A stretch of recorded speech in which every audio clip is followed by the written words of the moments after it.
terms of U.S.-Egyptian relations, from my point of view, what is going on, the release of this strategy and some other steps that we see happening in Egypt now suggest that the Egyptian government has decided that its human rights practices are creating costs or problems for it in its international relations, and particularly with the United States.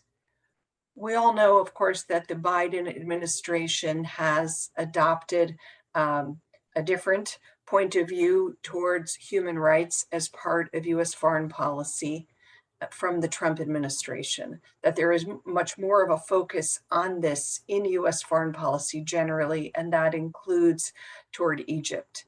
And we saw, of course, recently this step in which the Biden administration is withholding a small portion of Egypt's military assistance from the United States. It is withholding 10% of 1 year's assistance to Egypt.